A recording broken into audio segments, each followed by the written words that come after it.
Ooh, what's poppin', y'all? I got bored. So, I made a new account, and it's finally time for a fully updated starter's guide to the Hypixel pit. One of the biggest problems with the pit, and why most people end up quitting, is because the pit does a horrible job at highlighting the addictive qualities of the game mode. Just like Hypixel Skyblock, the pit has a thriving economy that is fueled by players.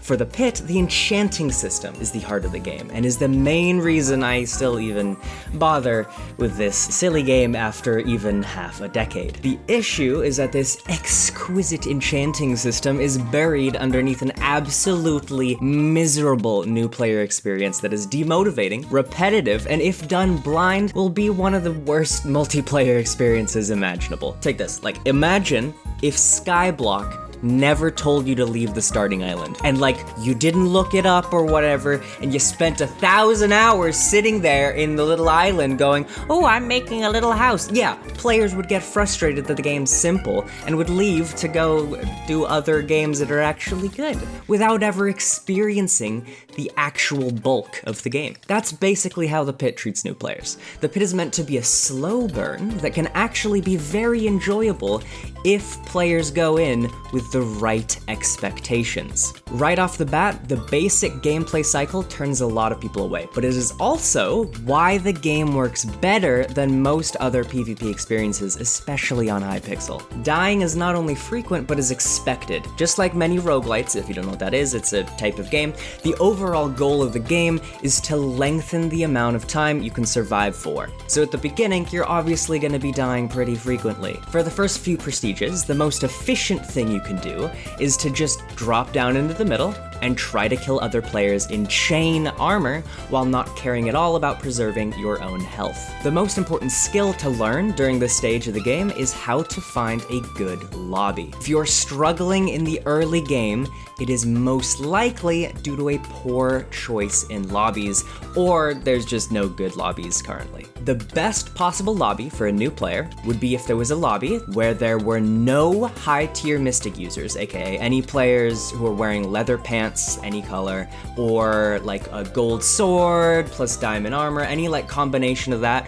where it looks like they're basically invincible, they're probably invincible to you. These high-tier Mystic users will literally jump on any opportunity to get what they call a claimed lobby, which are basically lobbies that have a bunch of high-tier Mystic users who are all in the same clan or something, and they work together to prevent anybody from overtaking that lobby from them. So usually it ends up having 4 or 5 high-tier Mystic users in the middle compared to like 6 or 7 chain users, and then basically the chain users don't even get assists from dropping down, so their rate at which they level up is halted. The higher number of chain users, the better. That's basically it. Usually if there are 3 times the amount of chain users as there are high-tiered Mystic users, the lobby's like tolerable, but anything less than that I honestly found to just be a waste of time. So just to reiterate this very important point, when dropping down, the only objective at this point is to damage other users in chain. You're not going to be able to kill diamond users unless they're already about to die. Trying to kill a Mystic user is a waste of time. Really, just go for kill steals, and most importantly, don't get attached to any specific life. Trust me, your kill-death ratio does not matter in this game, which is actually, hear me out, it's actually a good thing, because it means that new accounts that are cheating have much less of an impact to players who are already experienced. So, a player who has a ton of powerful items can pretty easily deal with any blatant cheater, and most cheaters end up getting banned after a while, so they won't get to the stage where they get those powerful items. Sometimes they get boosted or whatever, or they keep accounts that are high prestige for certain targets, but you don't need to worry about that. So, like, compared to Sky Wars or even Bed Wars, players with good items actually still always have a fighting chance instead of just getting steamrolled if there's one cheater in the game. For specific perks, I recommend any of these. For healing, Golden Heads or Vampire. In the current meta, there's kinda not really any other viable option, and Vampire is by far the best. because it allows you to do really any consistent healing in like a 1v1. With golden heads, really good for streaking. Quick, easy healing, gives you absorption, good. Vampire heals you while you're fighting. Like there's no other, that's literally just the best. For other perks, I recommend Strength Chaining. This is, in my opinion, the most overpowered non-healing perk in the entire game, and the second I get it, every single time, it drastically improves my ability to go on longer streaks. Bonk is another one that I recommend. This is a decent perk for newer players that are struggling to stay alive and just want to get a little bit more oomph out of their lives, maybe a couple more hits to get some more assist XP. Then also Safety First at this point in the game, just passive damage reduction isn't going to go wrong. Same with Gladiator, you just can't go wrong with damage reduction. For Killstreaks, I recommend Second Gapple or Counter-Strike. It's really up to you, but like things like Sponge Steve won't be reached enough to be actually useful, and especially just compared to other killstreaks you get later on, all of these are just subpar. For passive upgrades, try and stay away from these. I know it may be tempting to get that 5% extra melee boost,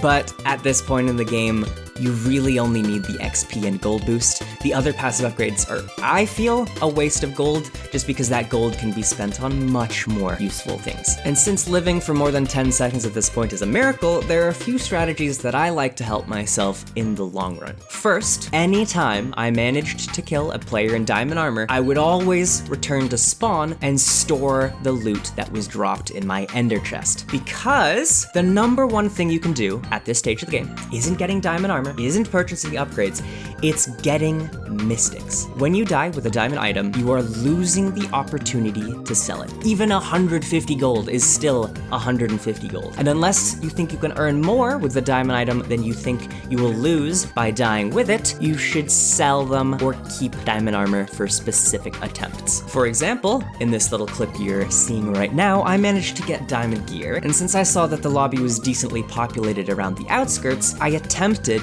to go for a Megastreak. When attempting to reach a Megastreak, the most important thing is to stay away from middle as much as you can. In comparison to the beginning parts of the game where you're constantly throwing yourself into middle, all it takes is for one greedy Mystic user to see that you have 100 gold bounty to drop into middle and end your streak instantly. By the skin of my teeth in this clip, I managed to reach a Megastreak, and because the starting Megastreak is overdrive, it gives a massive XP boost. This is why using diamond gear is very situational. I knew I had a shot at getting a Megastreak, so in that rare instance, I felt it was the right decision to continue the streak instead of ending it and putting the diamond gear in my ender chest. Another extremely useful way to get gold in the early game is by doing contracts and quests, which can be started at any level. These can be a massive help if you're really struggling to get gold in the early game, and can basically be done every day, so do them whenever possible. If you are really hating the early game, one slow but effective method is to just log in daily, do your contract, and peace out.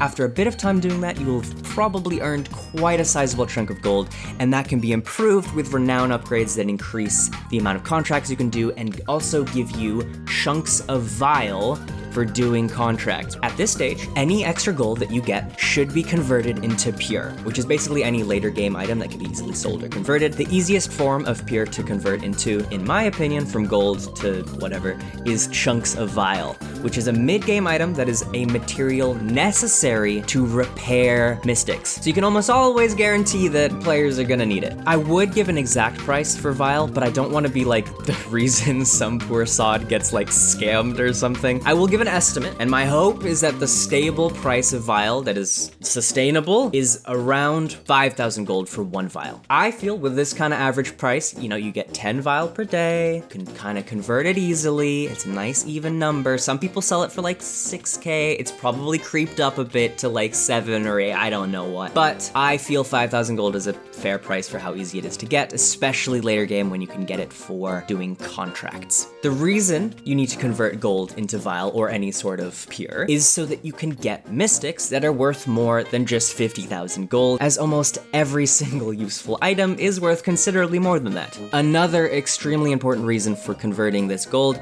is that when you prestige, reach prestige 120, level 120, prestige, boom.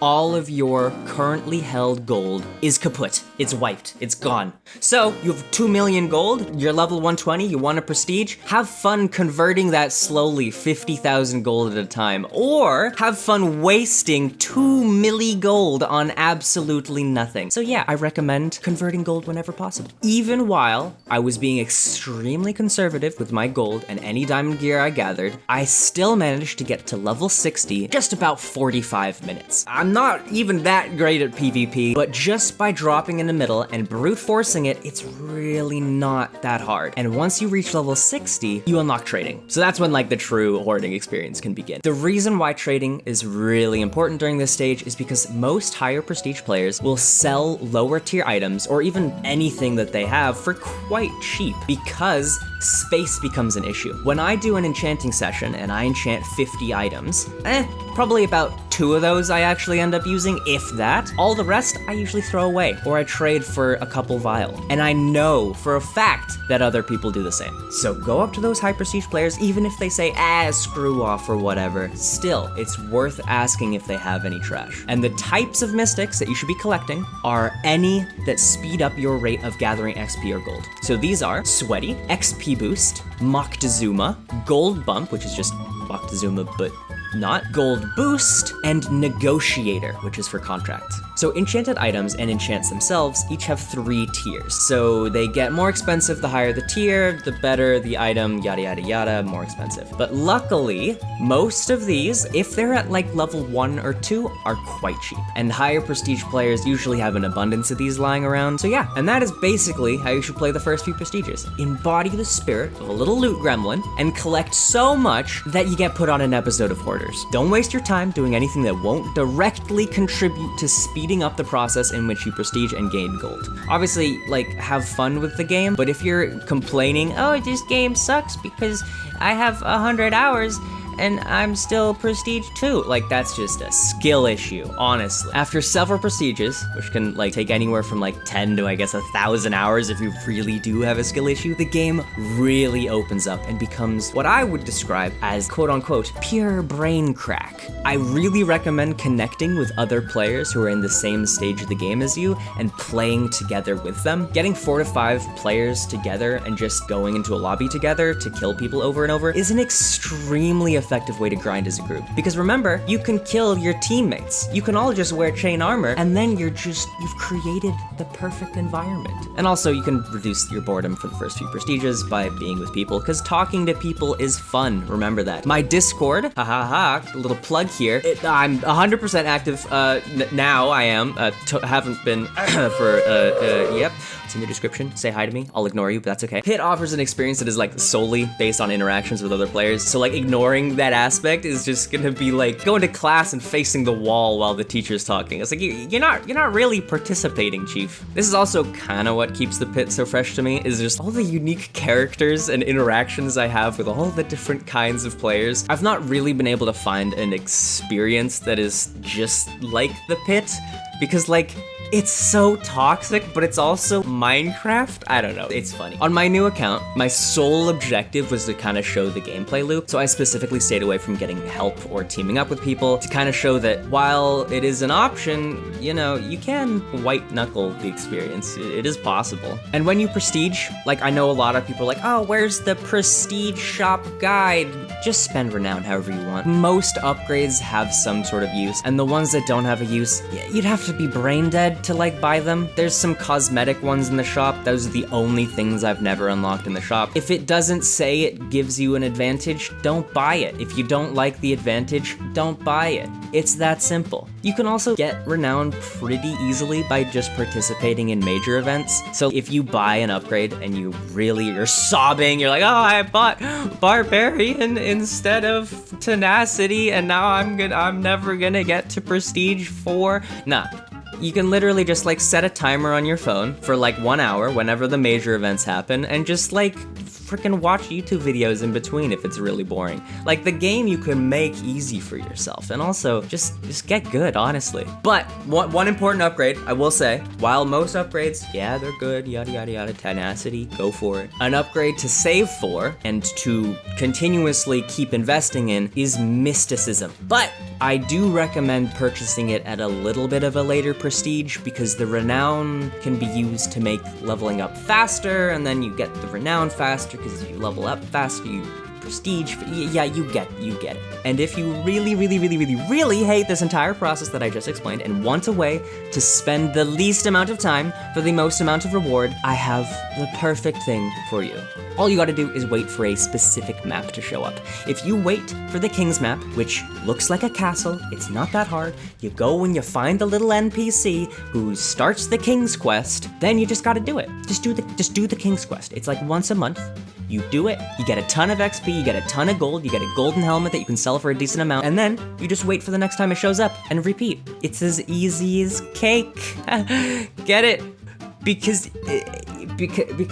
getting the cake is really annoying, but you can just buy it. You just buy it. It's like 50,000 gold, easy as cake. Once you unlock Mysticism 9, yes, Mysticism 9, you heard me right, which costs a whopping 90 renown, you finally reach what I call the mid-game.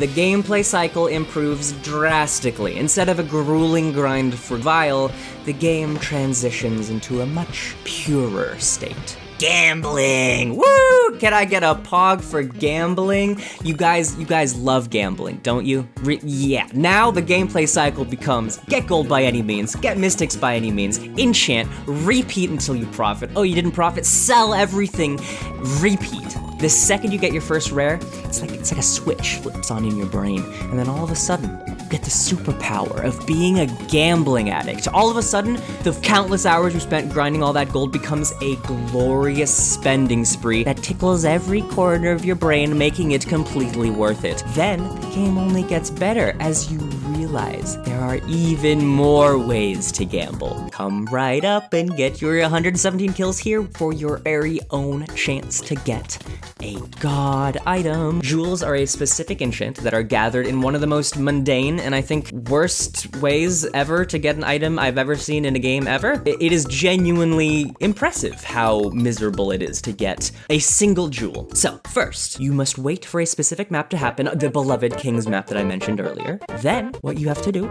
is you go into the sewers, which is underneath the map. There's multiple entrances, and you just gotta find sewer chests. But the sewer chests spawn extremely slowly and in completely random places that you're never gonna find. And also there's always players trying to kill anyone in the sewers because why not? And also, even if you find one of the chests, it might not even have what you need. But don't even worry, because even if you find what you need, which is aptly named sewer trash, you still have to collect 64 of them. And then, and then you need to go to the sewer fish, and all your hard work earns you one fresh sewer pant. And then you go to the enchanting table, spend a little pittance of gold, and you get yourself worm.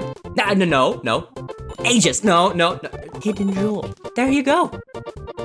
That's it. Isn't that a fun way? Isn't that a fun way to get an item? Isn't that awesome, guys? So yeah, suffice it to say, I don't really do that. I just kind of buy them off the people who decide to, I'm not gonna say waste their lives, because I do buy it off of them, but when I see a person who has like 20 fresh sewer pants, just kind of makes me shed a tear internally for all of the soul that they probably gave up to go through that experience. You know, I get it. You get it. Jewels. Also, just one little thing to note about the mid-game right before I start talking about the late game, which, by the way, mid-game is literally, I just think hidden jewels is just you enchanting and doing hidden jewels.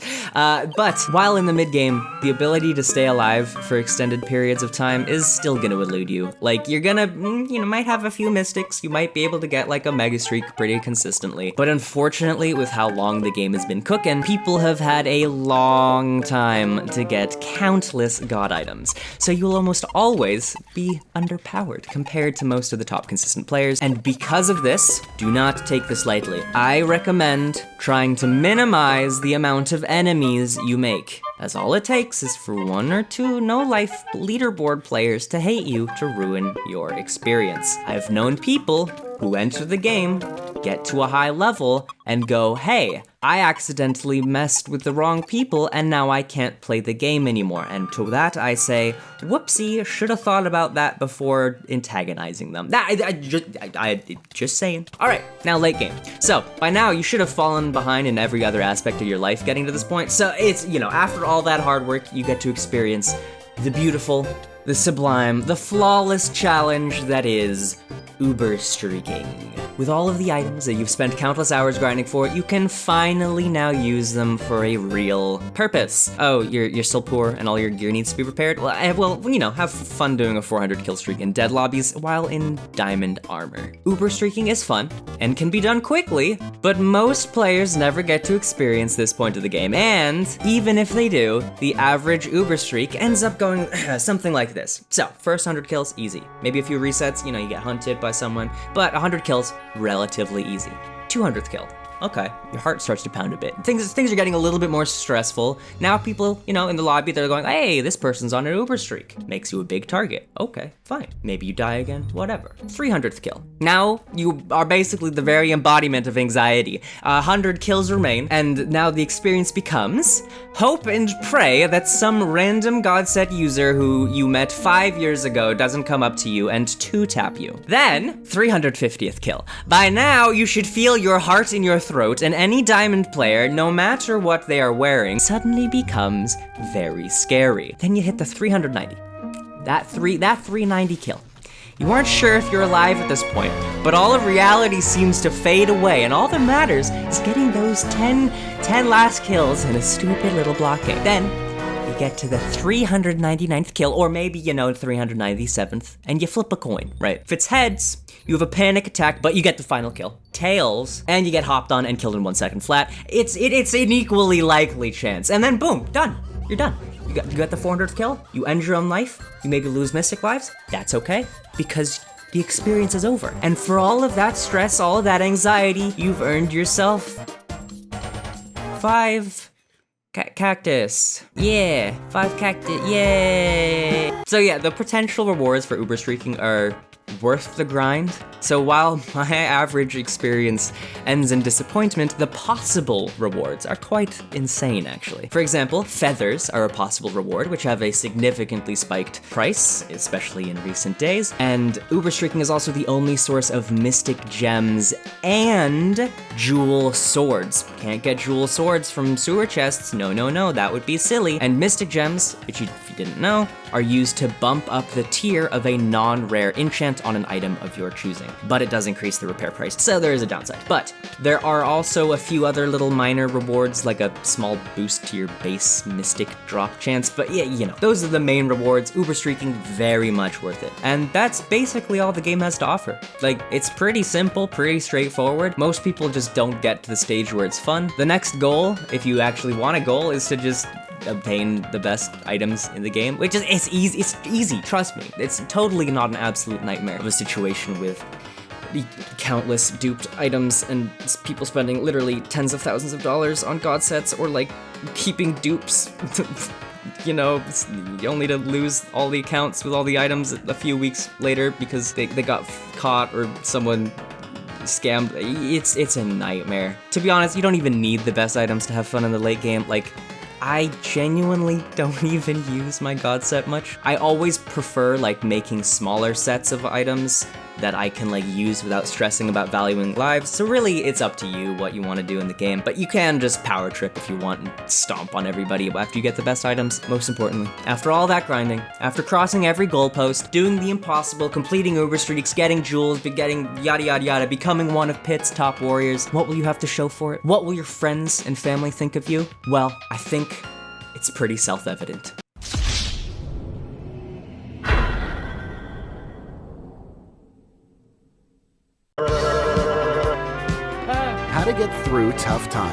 cringy. The chonk chow. Step 1. Gaslight yourself. It's about to get really good. Take him to Detroit.